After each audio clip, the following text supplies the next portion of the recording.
Long ago, in an age when marble cities gleamed beneath golden sunlight and the world trembled beneath a single name, Roma, the Roman Empire stood as a beacon of civilization. From the rolling hills of Hispania to the shifting sands of Egypt, from the cold misty isles of Britannia to the deserts of Syria, the empire stretched across 3 continents. Its legions marched with unshakable discipline. Its aqueducts carried life-giving water to distant provinces. Its roads wound through mountains and forests like the very arteries of the gods themselves. But every empire, no matter how mighty, how glorious, carries within it the seeds of its own undoing. Our story begins not at the fall, but at the height. In the year 180 AD, the Emperor Marcus Aurelius lay dying on the damp northern frontier. A philosopher king, a stoic by nature, Marcus had held the empire together with his wisdom and weary strength. As his eyes closed for the last time, the heavens wept snow over the Danube, and a chill passed through Rome's soul. In his place rose his son, Commodus, a vain, violent man who saw himself not as steward of a legacy, but as a god upon the earth. Under his reign, the careful balance between Senate and Emperor collapsed. Gladiators were favored over generals, flattery over wisdom, and spectacle over governance. The people cheered louder than ever, even as the heart of the empire began to rot. The Senate, once the voice of the Roman spirit, was muzzled. The legions, once loyal to Rome, grew loyal to coin and commanders instead. And in the provinces, murmurs began to rise. Barbarians at the borders grew bolder. Trade routes flickered with uncertainty.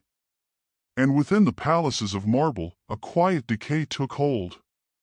By the dawn of the 3rd century, the rot had spread. It was during this time, a time now known as the crisis of the 3rd century, that Rome truly began to fracture. In just 50 years, the empire saw over 25 emperors rise and fall. Many were slain by their own soldiers.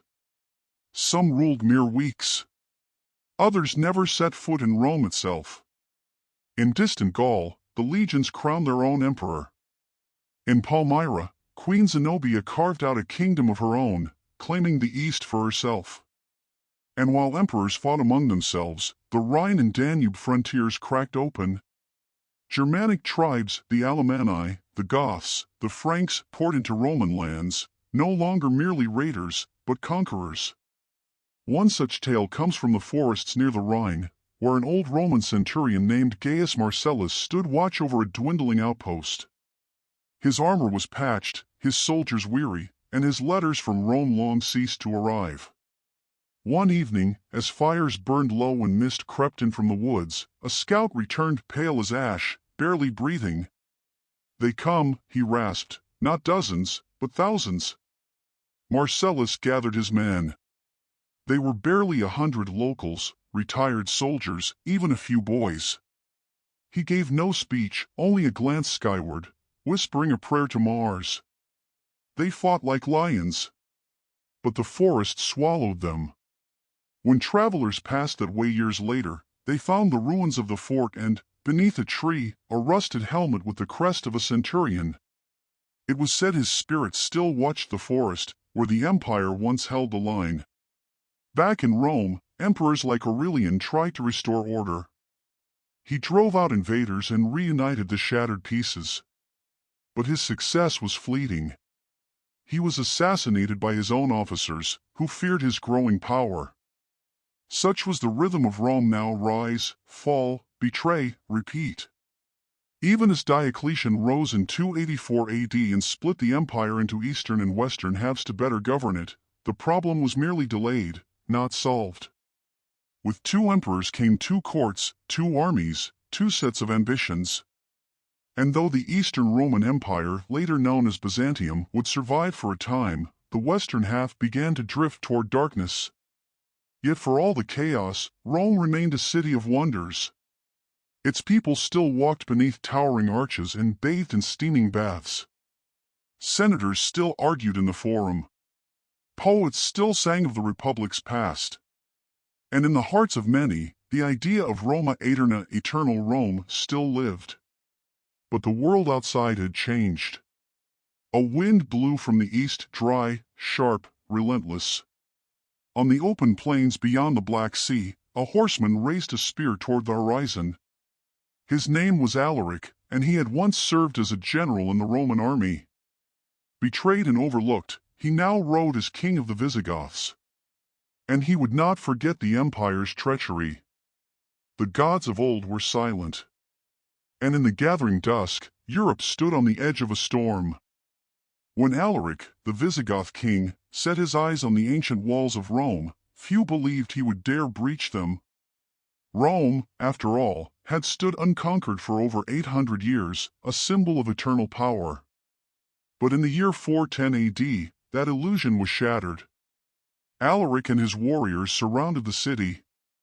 Supplies dwindled. The Senate, impotent and paralyzed by fear, begged for mercy. A ransom was paid: gold, silver, silk, and thousands of pounds of pepper, but it was not enough. Alaric wanted more. He wanted justice. He wanted to humiliate an empire that had betrayed its allies and forgotten its own honor. And so, in a thunder of hoofbeats and fire, the Visigoths breached the Salarian gate. Rome, once the mistress of the world, was sacked. It was not utter destruction. The churches were spared, and the slaughter was restrained compared to ancient standards. But the blow was psychological. The unthinkable had happened. The city that had once claimed to rule all nations had been humbled. People whispered that the gods had truly abandoned them. In the streets, noble houses burned. Statues were toppled. The Colosseum stood silent, like a giant eye watching the death of its own people. Some citizens fled into the countryside, others hid among the catacombs. But all felt the same cold truth: the world had changed. The sack of Rome did not immediately destroy the Western Roman Empire. Emperors still wore purple, armies still marched under the eagle standard. But the illusion of strength had crumbled. Power shifted further from Rome to the cities of Ravenna and Milan, safer behind marshes and mountains. There, weak emperors ruled as puppets, their strings pulled by generals or barbarian warlords.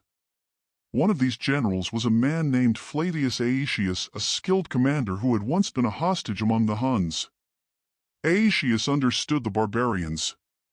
He knew their language, their customs, their pride. He also knew fear.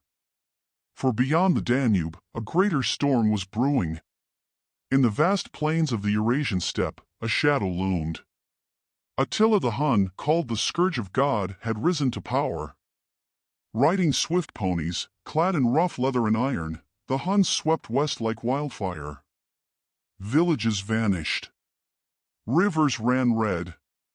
Even seasoned warriors quailed at their name. Attila demanded tribute from the Eastern Empire and marched into Gaul with fire and blood. Cities fell. Refugees choked the roads. And yet, against this terror, Rome found an unlikely moment of glory. In 451 AD, Aetius united Romans, Visigoths, Franks, and other former enemies to face Attila at the Battle of the Catalaunian Plains. It was one of the last great battles of Roman courage. Blood soaked the fields. Horses trampled corpses. Arrows darkened the sky. But in the end, Attila was forced to retreat. Rome had survived for now. But the victory was fleeting. Within a few years, Aetius was murdered by the weak Emperor Valentinian III, who in turn was assassinated not long after. And with his death, Rome's last strong protector was gone.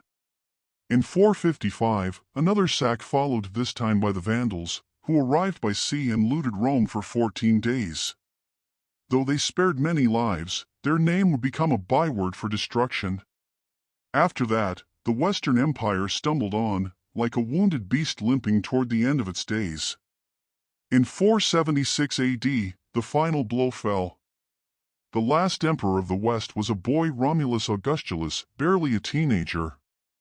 His father, a general of some influence, had placed him on the throne as a figurehead. But real power lay in the hands of a barbarian commander named Odoacer. Tired of pretense, Odoacer marched into Ravenna and deposed the boy emperor. He did not kill him. Some say the child was allowed to live quietly in a villa by the sea, but the empire itself was declared finished. Odoacer sent the imperial regalia to Constantinople with a message. There is no longer need for two emperors. Thus, the Western Roman Empire ceased to exist. What followed was not silence, but a slow unraveling. Without Rome's governance, roads fell into disrepair. Aqueducts broke and were left unrestored. Cities shrank. Trade withered. Law collapsed. Bandits ruled the countryside. Literacy declined. Even the knowledge of how to make concrete or maintain sewage systems was lost in many places. It was as though the light of civilization had been dimmed. The people of Europe were left to pick through the ruins. In Italy, peasants tilled the soil in the shadows of crumbling amphitheaters. In Gaul, former Roman villas became fortresses for local warlords. In Britain, abandoned by Rome decades earlier, Saxons and Picts fought over a shattered land. And across the continent, a deep, howling silence crept in. No longer did messengers race along imperial roads. No longer did laws echo from Rome's marble halls. The empire was gone. Yet even in the darkness, embers remained. The church, once persecuted, now became the custodian of memory. In quiet monasteries, monks copied ancient texts by candlelight. Latin, though twisted and changed, still whispered from the tongues of priests. And the idea of Rome, of order, of unity, of greatness lingered like a ghost. One monk, writing from a hilltop abbey in what had once been Gaul, penned in shaky Latin, "The world has grown old and gray. We are the children of ruins. But God's light still burns." Europe had entered the age we now call the Dark Ages, a time of chaos, of war, of forgotten things. But the story was far from over. When the Western Roman Empire crumbled, it did not leave behind a clean slate. It left behind a shattered mirror, thousands of jagged shards reflecting fragments of a once unified world. Out of those fragments, new powers began to rise. But their path was slow, uncertain, and often soaked in blood. Gone were the days of marble capitals and emperors in gold-trimmed robes. Now, chieftains crowned themselves with iron, not laurel. The air of Europe thickened with the smoke of burning villages and clanging of crude forges. In the silence left by Rome, new tongues echoed: Gothic, Frankish, Saxon, Lombard. The Latin world cracked, and 1,000 tribal voices rose in its place. And yet, even amid ruin, life endured. In Gaul, the heart of what is now France, a young chieftain named Clovis led the Franks. At first a pagan, like his ancestors, Clovis was fierce, cunning, and endlessly ambitious. His warriors painted their faces before battle, wore wolf pelts, and followed the old gods with wild devotion. But Clovis had something that many did not: vision. He knew that to truly rule, one needed more than the sword. He needed legitimacy. And so, in a moment that would ripple across centuries, Clovis converted to Christianity, not the Arian heresy of many other barbarian tribes, but Roman Christianity, the faith of the people he now governed. The bishops blessed him. The Romanized elite accepted him. His warriors followed him.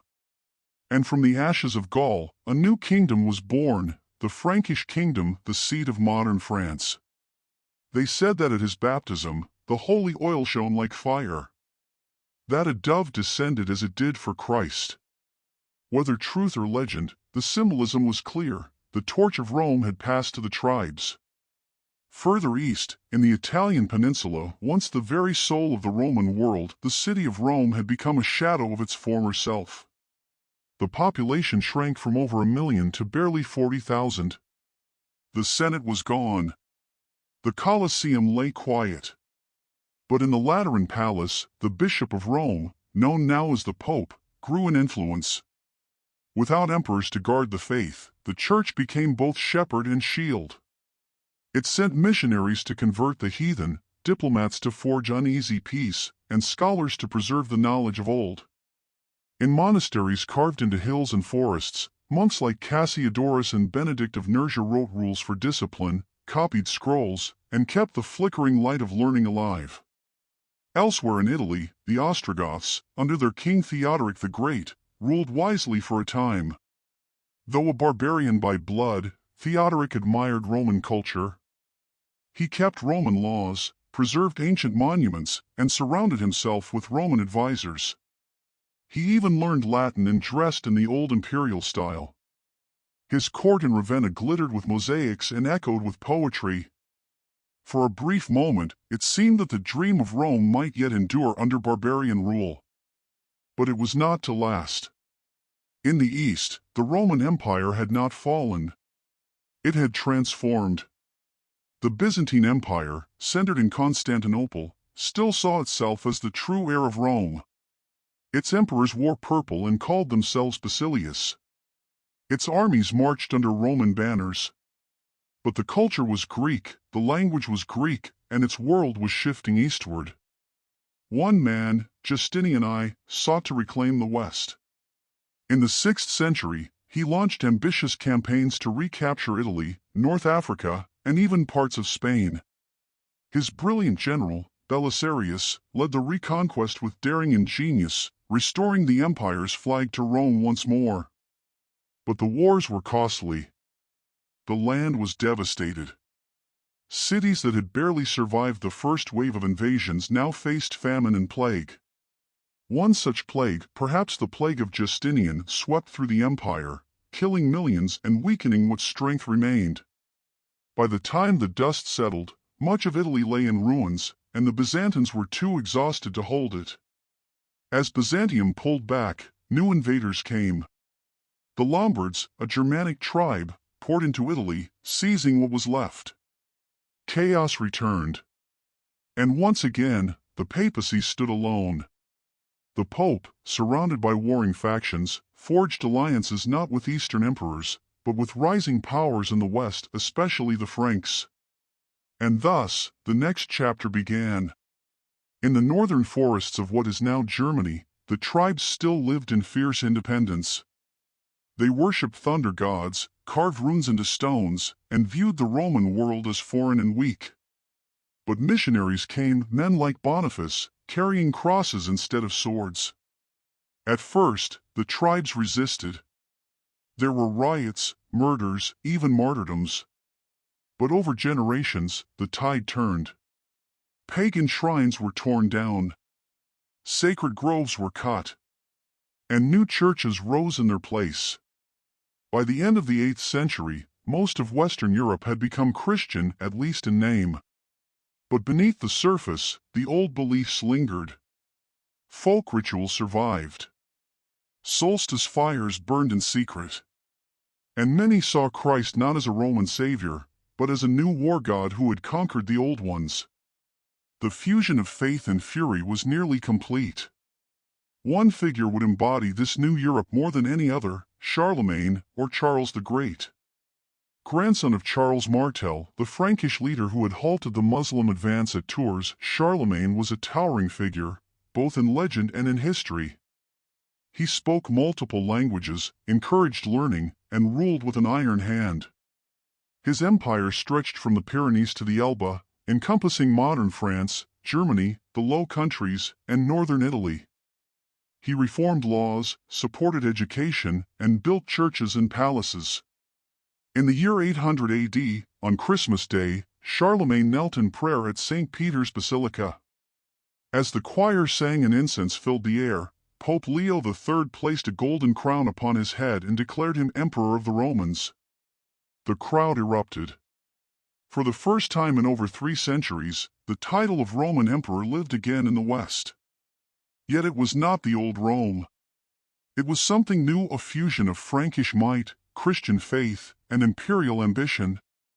This was the birth of what would later be called the Holy Roman Empire, a strange, unstable thing that was never truly holy, rarely Roman, and seldom an empire. But it kept alive the idea of a united Christendom, a Europe still haunted by the memory of Rome. But peace did not follow. After Charlemagne's death, his empire fractured. His grandsons divided the land, and the tides of chaos returned. Vikings from the north raided coasts and rivers. Magyars swept in from the steppes. Saracens sailed in from Africa. Once again, Europe trembled. But it was no longer the same darkness. The memory of Rome still flickered in manuscripts, in cathedrals, in law. The church held sway. Kings and nobles claimed descent from Roman titles. And the people, though battered, no longer wandered aimlessly in ruins. The long road to rebirth had begun. As the 9th century turned and the echoes of Charlemagne faded into the mist, Europe entered a time both brutal and transformative. The land was carved up by warlords and petty kings. Blood stained the soil of kingdoms barely born. And yet, beneath the chaos, seeds were quietly sprouting, seeds that would one day grow into the nations of modern Europe. The Roman Empire was gone, but its ghost lingered. In stone and scripture, in language and law, and in the imaginations of kings who longed not just to rule, but to resurrect. Across the rivers and forests of the continent, feudalism took root not as a grand design, but as a necessary structure in a crumbling world. With no empire to guard them, local lords became protectors. Castles rose from the hills. Knights swore oaths of fealty. The peasantry offered labor in exchange for security. It was a hard life. The average person was bound to the land, working from sunup to sundown for scraps of bread and bowls of gruel. They feared raiders, famine, disease. They looked to the church not just for salvation, but for order, for guidance, for a glimpse of meaning in a world that often seemed cruel and capricious. The church answered. In cloisters and cathedrals, monks copied not only the Bible, but also fragments of Roman knowledge, the philosophies of Cicero, the laws of Justinian, the histories of Tacitus and Livy. Latin, though no longer a spoken tongue of the people, became the sacred language of learning. And so, in silence, Europe remembered. In England, where Roman roads still cut through the wild countryside, the island was divided among competing kingdoms: Wessex, Mercia, Northumbria. After centuries of darkness following Rome's withdrawal, a man named Alfred the Great emerged as a beacon of wisdom and strength. He fought the invading Danes. He translated Latin texts into Anglo-Saxon. He encouraged education and law. And in his courts, scribes began to write again in English, in Latin, in the old style of the Romans, but with a northern voice. In the East, the Byzantine Empire endured, battered, yes, but unbroken. Constantinople remained a jewel of the world, with its towering Hagia Sophia, its silken markets, its gleaming libraries. Though it spoke Greek and prayed in the Eastern Rite, Byzantium still called itself Roman. Its emperors still dreamed of unity. But their world, too, was changing. New powers rose in the East: the Abbasid Caliphate, the Bulgars, the Rus. Byzantium became a bridge between fading antiquity and a dawning medieval age. And beyond the Alps, the Holy Roman Empire, the curious descendant of Charlemagne's vision, continued to claim Rome's legacy. Its emperors were crowned by popes. Its armies marched under banners of the eagle. But it was fractured, divided, often in conflict with itself and with the papacy. Still, the idea of empire, of a single Christian realm, endured. Not as reality, but as aspiration. Meanwhile, language evolved. The pure Latin of Cicero gave way to the Romance tongues: French, Italian, Spanish. The empire had crumbled, but its voice echoed on in marketplaces, in lullabies, in laws. Even the word King Rex in Latin passed through the centuries, reshaped but never forgotten. And law, too, found rebirth. In the Italian city of Bologna, scholars rediscovered the Corpus Juris Civilis, Justinian's code. They studied it, taught it, copied it. From it, the idea of rights, contracts, justice took form once more. The Roman model of law, which had been buried in war and rubble, began to rise again. By the 11th century, Europe stirred with a new energy. Cities grew. trade routes reopened. Universities were born in Paris, Oxford, Salamanca. Architects built cathedrals that reached toward heaven. Writers penned epics like the Song of Roland, echoing Roman heroism through the lens of Christian virtue. The Crusades were launched tragic, violent, misguided, but driven by the same ancient impulse, to reclaim the Holy Land, to forge unity, to wield power under divine right. The knights who marched wore crosses, but carried Roman ambition in their hearts. And through it all, a strange paradox held true: Rome was dead, and yet it ruled everything. It ruled in the form of the calendar, the Julian calendar, devised by Caesar himself, still told the time of year. It ruled in architecture, arches, domes, columns reborn in Gothic and Romanesque designs. It ruled in thought, the philosophies of Stoicism, the rhetoric of orators, the engineering feats studied anew. Even the idea of Europe as a continent, a unified cultural identity, was birthed in Rome's shadow. And yet, the memory of Rome was not always a comfort. It was a reminder of what had been lost, of order, grandeur, peace. The term Dark Ages was born not in those centuries themselves, but by scholars looking back, comparing the fragile medieval kingdoms to the vast glory of the empire. But the truth is more complex. Rome had collapsed. Yes, but from its collapse came something new. A different Europe. Rougher, perhaps. Less golden. But alive. It was not rebirth. It was reinvention. And so we return to the central question: how did the mighty Roman Empire collapse and leave Europe in chaos for centuries?